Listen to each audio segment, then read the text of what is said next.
smash pass, which is an intermediate technique. In order to do that, you need to understand your range and your partner's reaction.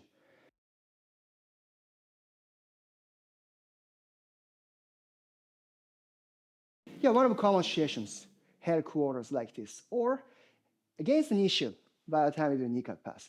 So definitely this is the range that he cannot use his feet on me. Then as you change the side, you can make the perfect coordination. Let's start from the center. So this, I have made a headquarters like this. Then there's been two sides, A side and B side. From the headquarters, when he plays on this way, when I go to the A side, that's a knee cut pass. I already shown in other video, like Queen of Flame, then I cut into it like this.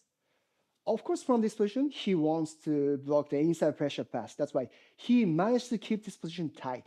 Or he may not even allow me to drag his right knee to the other side. So this could be difficult to the knee cut pass. But as he tries to defend the A side, he's exposing the space on the B side. Then I understand knee smash pass is like the reverse knee cut pass. So when I make this type of coordination, I want to slide my knee this way. Movement itself is very simple. I just want to slide my knee behind his right hamstring and it comes through between his legs. So from here, I come to this way, like this. Then the smash pass, in order to make the position stable, I want to make sure that I use my chest on the side of the thigh. Now, of course, if you want to make it easier, you can use your hand. But probably, risk association, you have no room to use your hands. Just because when you play middle range, your hands be already busy to control your partner or something like that. That's why you have no room to do that. So, in order for you to be able to play smash pass, I want you to be able to do that without using your hands. That's why in this situation, I grab his car or something like this. The way he overcommits the extends like this. Now, I go to B side. This way, look. As I do knee cut move on this side, I can use my chest on side of the thigh, as you can see there. But this time, position itself is not stable yet. In order to make the position stable, I get the other side leg up. As you can see there, I make the stance, that's exactly the same as knee cut. That's why I say smash pass is a reverse knee cut pass.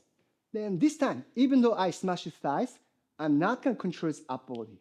First, I need to dominate below his belt.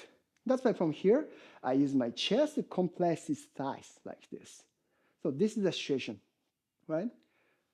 Especially whenever I reach his upper body, he can easily scoop his hips to recover like this. Or if there's someone good at escaping from this position, they can also elevate like the reverse Z to go like this. That's why although you want to reach your partner's upper body, you still have to commit to control your partner's belt line. In my case, I want to go like this. So I grab his collar to keep it really tight. Then I stay low as much as possible. Then with my other hand, I usually grab around his belt, this. Then I can stack his lower body at this position. It looks a little similar to the leg drag. Then after that, I'm going to proceed in action. There are three choices from this position. The first one, side control. So from this position, probably he wants to use the top hook to make a baby butterfly hook to retrieve my action. No rush. From this position, just take a walk to the B side a bit more, like this. As you take a walk to the B side a bit more, it's getting harder for him to keep the butterfly hook behind my knee.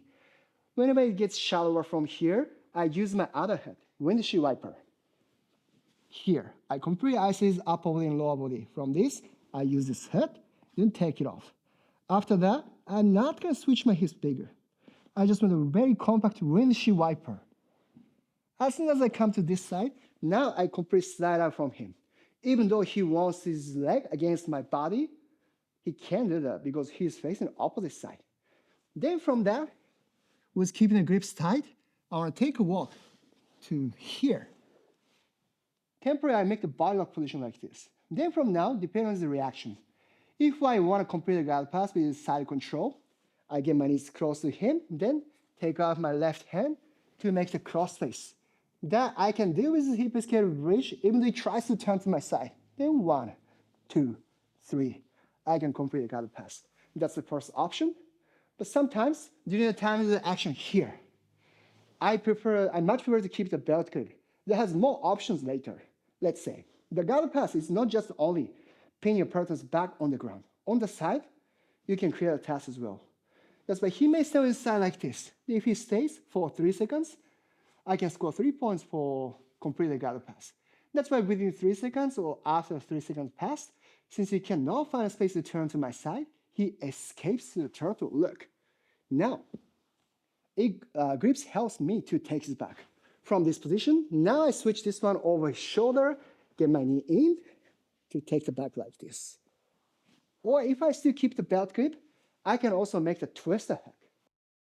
As I control his hips like this. This is kind of similar to the controlling near side hip. He gives an angle. So in this case, I just want to slide my knee in, then I lie down. As I lie down, I can easily pinch his thigh. After that, I palm my leg to make the really tight lock. This is like making a lasso against his leg. Then adjust the position to take the back. That's why in this technique, it's not necessary to reach your partner's upper body during the time pass your partner's legs or after passing your partner's legs. Another option is take mount. So after a smash like this, if I can find a space on this side, let's say his left knee and both knees being away like this. So in this case, I just want to slide my knee here, like this. This is exactly the same as take mount from side control. Always take from near side like this. Then after that, I usually like to make the cross face or pull up his elbow to put his back on the ground. Especially if he stays on the side, by the time I step over his legs, he's be able to catch my head. Then I'm in trouble like this. He can do this move as he stays on his side. That's why either he's making a cross face or point up his elbow, I want to make him flat. Then let's go with the cross face scenario.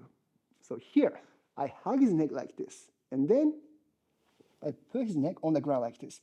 And once it's done, even though he wants to catch my ankle, probably it could be difficult to do that. Then, depending on how you take mount, if you don't make a better situation, you can flare your partner's elbow, like make a head and arm trap, then you take mount like this. In order to do this movement, you have to take the near side corner with making a cross face or point up a partner's elbow. Otherwise, your partner will be able to escape by the time you take mount position.